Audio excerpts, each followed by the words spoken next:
Bonjour, aujourd'hui je me trouve pour Concorde 1711 devant le collège Axo où les parents d'élèves manifestent pour une simple et bonne raison, c'est que le collège aujourd'hui accueille plus de 700 élèves.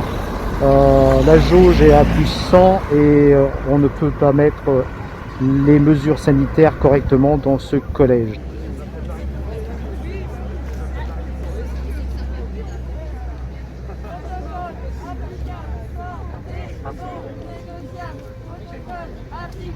Santé non négociable, protocole applicable. Santé non négociable, protocole applicable. Santé non négociable, protocole applicable. Santé non négociable, protocole applicable. Santé non négociable. Les personnels. Les AESH, emplois précaires, sont à nouveau les oubliés du protocole alors que leurs missions ne leur permettent pas de respecter une distanciation physique avec les élèves. Depuis la rentrée, nous attendons des masques transparents pour que nos élèves puissent accéder aux apprentissages comme les autres. Ça arrive seulement maintenant, 2 mois après la rentrée. Aucune anticipation. Ce matériel aurait dû être prévu dès le mois de mai lors du déconfinement. Nous œuvrons avec professionnalisme et passion auprès des élèves en situation de handicap. Pourtant, nous nous sentons méprisés et en danger permanent.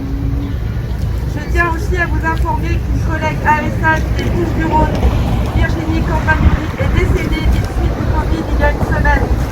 À la veille d'une reprise, les personnels de l'éducation sont désarmés pour faire face à la pandémie, rendre hommage à Samuel Paty et particulièrement à ceux et celles qui sont les petites mains invisibles de l'éducation, qui prennent soin des élèves pour un salaire de misère, me semble important. Virginie était sujet à risque et aucune mesure n'a été mise en place par le gouvernement depuis la rentrée pour protéger les personnes fragiles. Aujourd'hui, nous dédions notre combat pour notre collègue AESH disparu. Merci. Ça fait plusieurs années, 2017, que le collège est rempli, de chez rempli, 117%.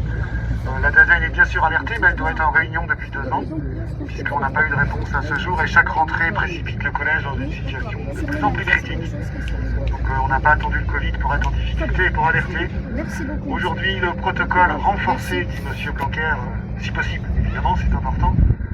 Ici, c'est pas si possible, c'est impossible. Limiter le brassage, faire déjeuner 600 enfants au self à 1 mètre. C'est rigolo sur BFM, mais sur le terrain, c'est pas drôle.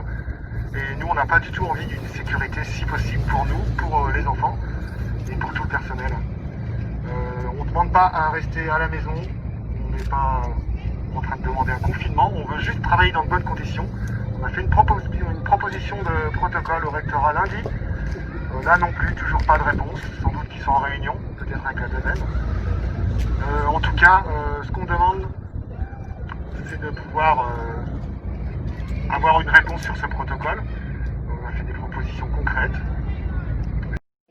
Alors les questions aujourd'hui, pourquoi aujourd'hui le lycée Axo et les enseignants sont sortis du lycée pour éprouver leur mécontentement? On est quelques collègues à s'être mis en retrait dès mardi suite au protocole sanitaire qui pour nous n'est pas applicable. On a un trop gros brassage des effectifs puisqu'on déborde, on est 117% cette année au lieu de 100.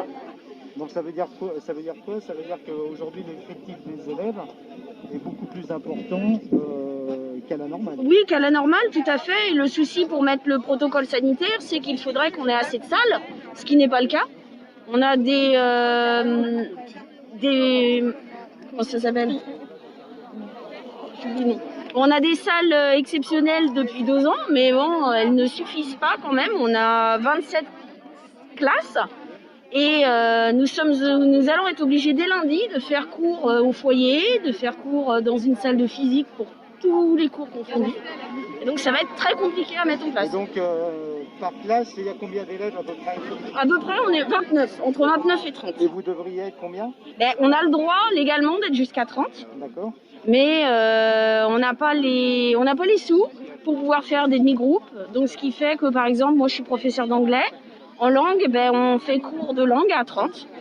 Donc automatiquement ça limite les échanges.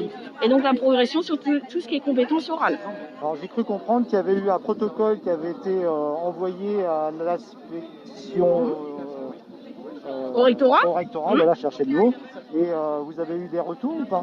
Non, notre droit de retrait qu'on a fait mardi à 10h, on n'a toujours pas de nouvelles. On a fait une déclaration pour danger grave et imminent et on n'a rien.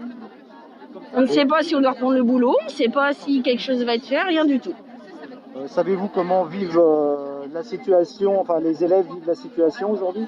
Je discutais avec une personne de santé de l'établissement ce matin qui me disait qu'il y a des élèves qui éclatent en sanglots régulièrement et qui sont très stressés de la situation.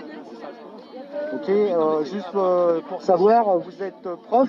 Oui, je suis professeure d'anglais dans l'établissement depuis maintenant 4 ans. J'ai pas mal roulé ma bosse avant, mais c'est vrai que le protocole mis en place, c'est bien qu'on évite que les élèves soient bloqués chez eux.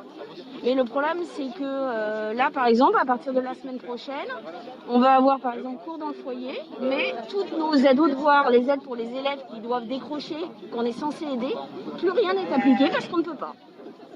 Bon, ben je vous remercie. Merci beaucoup à vous.